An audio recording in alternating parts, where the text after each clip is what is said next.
ഞാനെന്ന് പറഞ്ഞാൽ എന്താ? ഈ കാണുന്നതാണോ?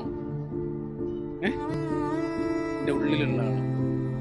എന്നെ ലോകത്ത് പരാജയപ്പെടുത്താൻ, ഈ ഭൂമിയിൽ എന്നെ പരാജയപ്പെടുത്താൻ ഒരേ ഒരാൾക്കേ കഴിയൂ, എന്റെ ഉള്ളിലുള്ള ആള്. ലോകം മുഴുവനും എന്നെ തള്ളിപ്പറഞ്ഞാലും ഈ ഉള്ളിലുള്ള ആളില്ലേ, എന്നെ ശക്തിപ്പെടുത്തിയാൽ, എന്റെ കൂടെ നിന്നാൽ തളർന്നു പോകില്ല. എന്നാൽ ലോകം മുഴുവനും എനിക്ക് അനുകൂലമാണെങ്കിലും ഇയാൾ വീക്കാണ് എങ്കിൽ,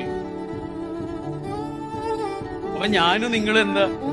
ഈ പുറത്തുള്ള എന്തെങ്കിലും സാധനങ്ങളാണ്. ഉള്ളിലുള്ള ആൾ ആരോഗ്യത്തോടു കൂടി ഉണ്ട് എങ്കിൽ നമ്മൾ എവിടെയും തോറ്റുപോകില്ല. പെൻസിൽ എന്ന് പറഞ്ഞാൽ എന്താ? എന്താ പുറത്തുള്ള മരക്കഷ്ണാണോ? ഉള്ളിലെ ഗ്രാഫൈറ്റ് ഇല്ല എങ്കിൽ പിന്നെ അത് എന്താണ്? വെറും ഒരു മരക്കഷ്ണം മാത്രമാണ്. നമുക്ക് പുറത്ത് എത്ര പവർഫുൾ ആയ അവയവങ്ങൾ ഉണ്ടായിട്ട് കാര്യമില്ല. ശരിയല്ലേ? അല്ലേ?